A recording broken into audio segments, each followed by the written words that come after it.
श्री शिवाय नमस्तु भयम। दोस्तों, जैसा कि आप सभी लोग जानते हैं कि 29 जनवरी 2026 यानी गुरुवार को पड़ रही है माघ मास की शुक्ल पक्ष जया एकादशी व्रत। और दोस्तों, यह वह तिथि है जो माघ मास में पड़ने वाली सबसे बड़ी तिथि है, क्योंकि यह गुरुवार के दिन पड़ रही है और इसका बहुत ही बड़ा और विशेष महत्व होता है। पूज्य गुरु जी ने कहा है कि अगर कभी भी मौका लग जाए और माघ महीने की एकादशी तिथि गुरुवार को पड़ जाए तो आप लोगों को 3 तुलसी पत्ते वाला उपाय तो अवश्य ही करना चाहिए। इन दोनों का संयोग बहुत ही कम आता है। इसी के साथ में गुरु जी ने अपनी शिव पुराण कथा में बताया है कि इस दिन आपको 3 तुलसी पत्ते वाला उपाय तो आपको अवश्य ही करना चाहिए, क्योंकि ऐसा दिन पूरे साल में सिर्फ एक ही बार आता है। और दोस्तों, आप सभी लोग जानते हो कि गुरुवार एकादशी तिथि का अगर सबसे बड़ा कोई उपाय है तो वह 3 तुलसी पत्ते वाला उपाय है। तो दोस्तों, गुरुवार एकादशी तिथि के दिन आप लोगों को इस 3 तुलसी पत्ते वाला उपाय को जरूर करना है। बहुत सारे लोग होंगे जिन लोगों ने इस उपाय को ना किया हो, मतलब पूरा साल निकल गया, उन्होंने किसी भी दिन इस 3 तुलसी पत्ते वाला उपाय को ना किया हो। पर दोस्तों, आपके पास एक आखिरी मौका बचा हुआ है, जो कि 29 जनवरी 2026 गुरुवार एकादशी तिथि के दिन है। इस दिन आप लोगों को इस वाले उपाय को जरूर कर लेना है। भले ही आपने महीने भर इस उपाय को ना किया हो, पर अगर आपने इस माघ महीने के गुरुवार एकादशी तिथि के दिन अगर इस वाले उपाय को कर लिया तो आपको इस उपाय को करने का वह फल मिलेगा जिसकी आपने कभी कल्पना भी नहीं करी होगी। इसीलिए आप लोग इस वाले उपाय को एक बार जरूर कर लेना है, ताकि आप लोगों के हाथ से यह मौका ना जा सके और आपको इस उपाय को करने का फल मिल सके। दोस्तों, यह उपाय पंडित जी ने अपनी अभी की ही श्री शिव महापुराण की कथा में बताया है जी। इस उपाय को आज हम आपको बहुत अच्छे से समझाने वाले हैं। इस वीडियो को देखने के बाद इस उपाय को समझने के लिए आपको कोई और वीडियो को देखने की जरूरत नहीं पड़ेगी। तो चलिए दोस्तों, उपाय को शुरू करते हैं। देखिए, यह इस माघ महीने के गुरुवार एकादशी तिथि के दिन ये इतना खास होता है, इतना महत्वपूर्ण होता है, देखा गया है। कभी कभी बड़े बड़े पूजा पाठ अनुष्ठान से जो मनोकामना पूर्ण नहीं होते, वह माघ महीने की गुरुवार एकादशी तिथि के दिन एक छोटे से उपाय करने से ही आपकी मनोकामना पूर्ण होती है। और बहुत सारे लोगों ने इस उपाय को किया भी है और उनको इस उपाय को करने का फल भी जरूर मिला है। अगर आप लोग भी इस उपाय को करना चाहते हैं तो आप इस उपाय को पहले अच्छे से समझ लेना, सुन लेना, उसके बाद करना। आपको इस उपाय का फल जरूर मिलेगा। और इस उपाय को कर लेने से आपके घर में चाहे किसी भी प्रकार की दुख और समस्या क्यों ना चल रही हो, आपको उसका कारण भी नहीं पता है कि भाई ये समस्या किस कारण से चल रही है। उसका कुछ भी कारण हो सकता है, जैसे पितृदोष हो सकता है या किसी भी तरह का मंगल दोष भी हो सकता है। तो इस दिन आप लोगों को ये वाला उपाय कर लेना है।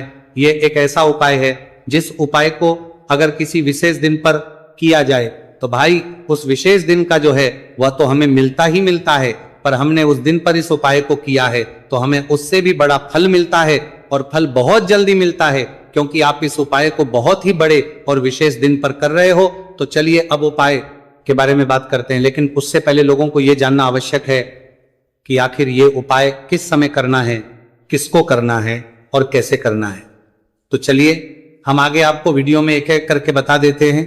लेकिन उससे पहले अगर आप लोग हमारे चैनल पर पहली बार आए हैं या फिर मेरी आवाज आज पहली बार सुन रहे हैं तो हमारे चैनल को सब्सक्राइब जरूर कर लेना। और इससे पहले आपको कैसे करना है, वीडियो को लाइक करके कमेंट बॉक्स में श्री शिवाय नमस्तु भयम ओम नमः शिवाय जरूर टाइप कर देना। तो दोस्तों, इस 3 तुलसी पत्ते वाला को हमें इस गुरुवार एकादशी तिथि के दिन कैसे करना है, किसको करना है, दोस्तों किस समय करना है और कहां पर करना है, ये सारे सवालों के जवाब आपको इस वीडियो में मिल जाएंगे। और जो ये वीडियो देखेगा भाई, उसको 3 तुलसी पत्ते वाला उपाय जरूर करना चाहिए, क्योंकि इस दिन एक तुलसी पत्ते का भी बहुत ही बड़ा और विशेष महत्व होता है। और जब बात आ जाए 3 तुलसी पत्ते वाला उपाय की, तो ये सोने पे सुहागा वाली बात हो जाती है और ये बहुत ही बड़ा हो जाता है इस गुरुवार एकादशी तिथि का। तो अब दोस्तों, इस 3 तुलसी पत्ते वाला उपाय को आखिर करना किसको है, सबसे पहले हम लोग वो बात जान लेते हैं। तो देखो, घर की जो बड़ी माताएं बहनें होती हैं, उन माताओं बहनों में से कोई भी एक बड़ी माता बहन इस वाले उपाय को कर सकती है। और दोस्तों अगर आप चाहें तो अपने घर में से सभी सदस्यों को भी इस उपाय को करवा सकते हैं। अगर किसी व्यक्ति की खुद की कोई मनोकामना है, खुद की कोई दुख और परेशानी है कि वो अपने लिए ही करना चाहता है इस वाले उपाय को, तो वो खुद अपने लिए भी कर सकता है। बाकी अगर कोई घर में से ऐसा है जो कि अपने पूरे घर परिवार की सुख और शांति के लिए ये वाला उपाय करना चाहता है, तो भाई वो भी कर सकता है, उसमें भी कोई दिक्कत वाली बात नहीं है। कहने का मतलब यह है कि इस उपाय को हर एक सदस्य भी कर सकता है और पूरे घर परिवार के सदस्य के लिए घर की बड़ी माताओं बहनों में से कोई एक माता बहन भी कर सकती है। माताएं बहन अगर घर में उपस्थित ना हो या वो ये वाला उपाय ना कर पा रही हो, तो फिर घर का कोई बड़ा सदस्य भी इस 3 तुलसी पत्ते वाला उपाय को कर सकता है, चाहे फिर वह पुरुष ही क्यों ना हो, उसमें कोई भी दिक्कत वाली बात नहीं है।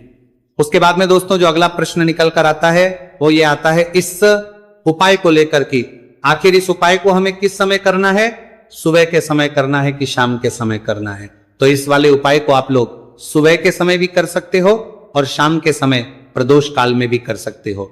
अब अगर आप पूछो कि भाई सबसे उत्तम समय कौन सा रहेगा इस 3 तुलसी पत्ते वाला उपाय को करने का, तो हम आपसे बस यही कहेंगे कि इस उपाय को आप सुबह के समय करेंगे तो ज्यादा बेहतर होगा।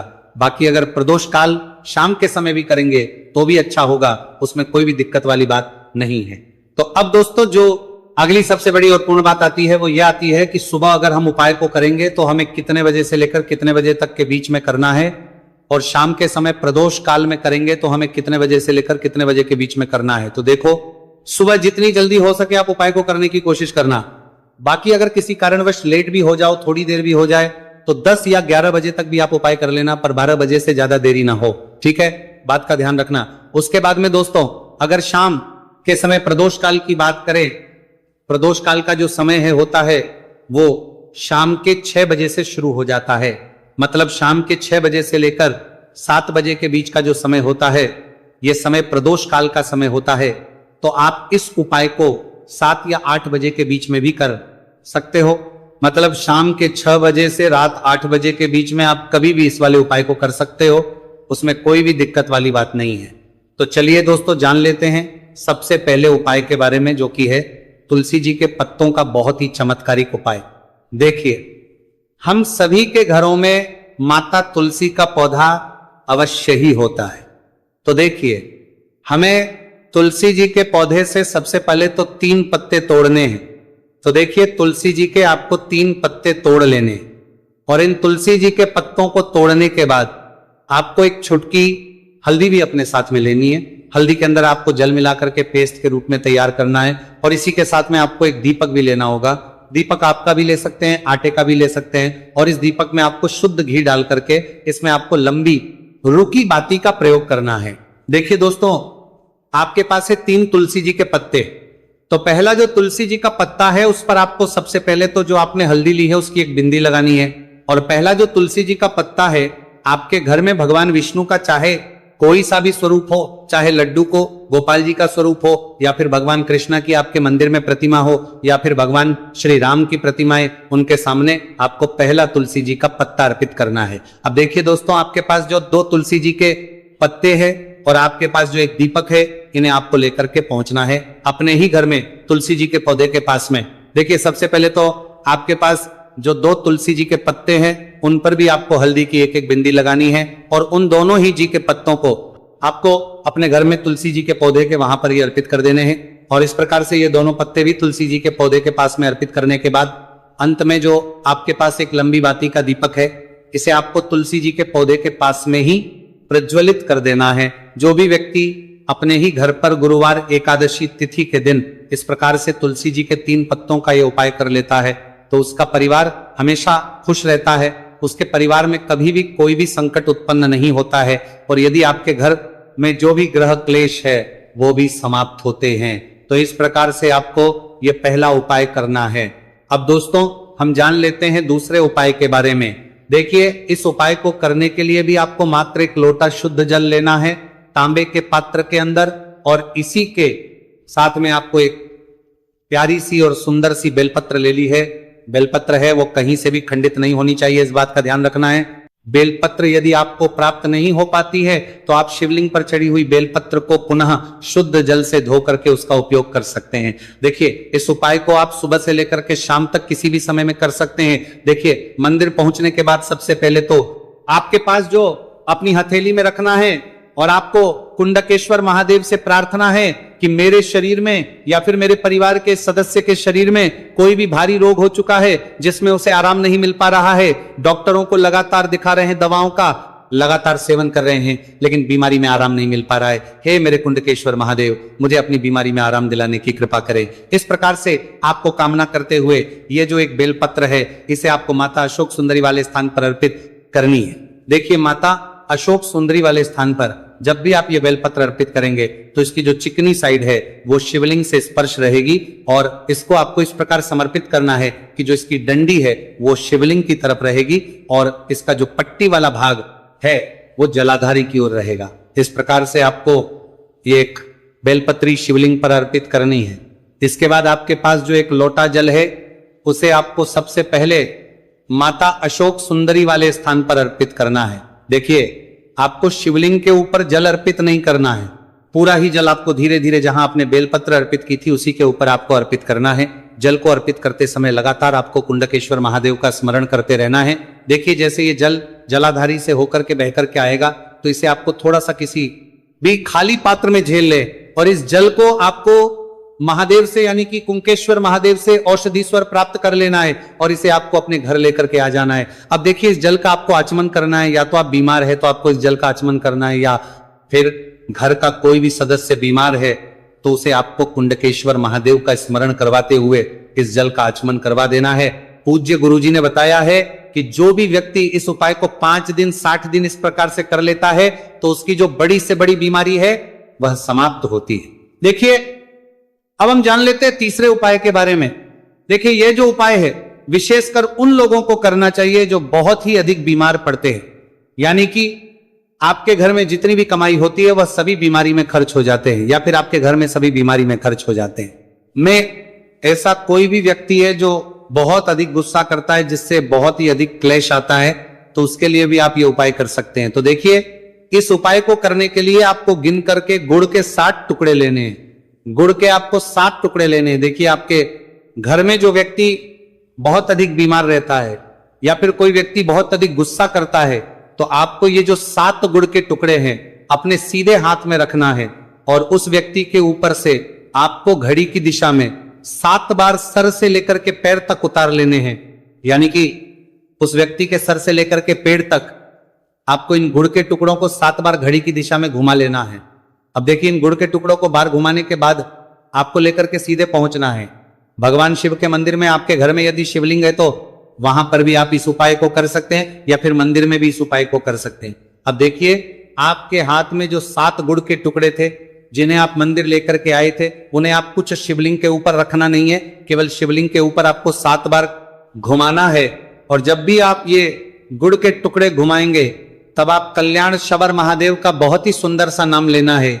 गुड़ के टुकड़ों को इस प्रकार से घुमाने के बाद आपको महादेव से प्रार्थना करनी है कि हे मेरे महादेव, कि ये जो मेरे परिवार का व्यक्ति है बहुत अधिक बीमार रहता है, बहुत अधिक गुस्सा करता है, क्रोध करता है, हमेशा चिड़चिड़ा रहता है, आप इसकी इस प्रकार की जो समस्याएं हैं उन्हें दूर करें। और इसके बाद आपको ये जो गुड़ के टुकड़े हैं 7, इन्हें अपने घर लेकर के आ जाना है और एक एक गुड़ का टुकड़ा आपको प्रतिदिन जो व्यक्ति बीमार है या फिर जो बहुत अधिक गुस्सा करता है उसे खिला देना है। उस व्यक्ति का जो भी क्रोध है, गुस्सा है, वह हमेशा के लिए शांत हो जाएगा। इस प्रकार से आपको यह उपाय करना है। अब दोस्तों, हम जान लेते हैं चौथे विशेष और अंतिम उपाय के बारे में। देखिए, इस उपाय के लिए भी आपको मात्र 1 लोटा शुद्ध जल लेना है तांबे के पात्र के अंदर। अब देखिए, इसी के साथ में आपको 1 चुटकी हल्दी लेना है, आपको जो है वो पीसी हुई लेनी है और इस हल्दी के अंदर आपको थोड़ा सा जल मिला करके पेस्ट के रूप में तैयार कर लेना है। अब देखिए, इसी के साथ में आपको एक दीपक ले लेना है। दीपक आप चाहें तो मिट्टी का भी ले सकते हैं, शुद्ध आटा बनकर उसका भी दीपक तैयार कर सकते हैं। इस दीपक के अंदर आपको लंबी रुई बाती का प्रयोग करना है और दीपक के अंदर आपको शुद्ध घी का प्रयोग करना है। इस प्रकार से आपको एक दीपक भी तैयार कर लेना है। देखिए, यह उपाय विशेषकर उन लोगों को करना है जिनकी कोई भी ऐसी मनोकामना है जो अभी तक परिपूर्ण नहीं हो पाई है, उन्होंने कई प्रकार के व्रत कर लिए हैं, कई प्रकार के उपाय कर लिए हैं, कई प्रकार के टोटके कर लिए हैं, मनोकामना परिपूर्ण नहीं हो पाई है, तो आपको ये उपाय इस गुरुवार के दिन करना है। देखिए, सबसे पहले तो आपने जो ये जितनी भी सामग्रियां ली हैं, इन सभी को लेकर के आपको पहुंचना है बेलपत्र के वृक्ष। नीचे देखिए, बेलपत्र के वृक्ष के नीचे जो मिट्टी होती है, सबसे पहले तो आपको वहां पर इस एक चुटकी हल्दी से स्वास्तिक का निर्माण करना है। अब देखिए, आपने जो यह हल्दी का स्वास्तिक बनाया है, इसी के ऊपर आपको जो एक दीपक है लंबी बाती का, उसे भी रख देना है। ध्यान रखिए, इस दीपक की जो बाती है उसका मुख आपको उत्तर दिशा की ओर रखना है। इस प्रकार से आपको यह दीपक भी बेलपत्र के वृक्ष के नीचे रख देना है। इस प्रकार से आपको यह दीपक बेलपत्र के वृक्ष के नीचे प्रज्वलित कर देना है। अब देखिए, अंत में जो आप एक लोटा शुद्ध जल लेकर के आए हैं, उसे आपको अपने सीधे हाथ में रखना है और आपको महादेव से, माता पार्वती से प्रार्थना करनी है। देखिए, बेलपत्र के वृक्ष के नीचे किए जाने वाला यह सबसे चमत्कारिक उपाय है। तो देखिए, आपकी किसी भी प्रकार की मनोकामना है, चाहे धन प्राप्ति को लेकर हो, व्यापार कर हो, नौकरी को लेकर हो, विवाह को लेकर हो, किसी भी प्रकार की मनोकामना है, तो उसे आपको महादेव से तथा माता पार्वती से परिपूर्ण करने की प्रार्थना करनी है। और ये जो जल है, इसे आपको अपने सीधे हाथ में लेना है और बेलपत्र के वृक्ष में आपको अर्पित कर देना है। ये जो जल है, इसे आपको 7 बार में ही बेलपत्र के वृक्ष में अपने सीधे हाथ की हथेली से अर्पित कर देना है। देखिए, गुरुजी ने बताया है कि जो भी व्यक्ति इस उपाय को इस प्रकार से गुरुवार एकादशी तिथि के दिन या फिर आने वाली पूर्णिमा या फिर नवमी की तिथि पर कर लेता है, तो महादेव और माता रानी की कृपा से उसकी जो भी मनोकामना है वह निश्चित ही परिपूर्ण हो जाती है। तो दोस्तों, ये थे पूज्य गुरुजी द्वारा बताए गए कुछ बहुत ही खास उपाय। अगर आपको जानकारी अच्छी लगी हो तो वीडियो लाइक करिएगा। मिलते हैं फिर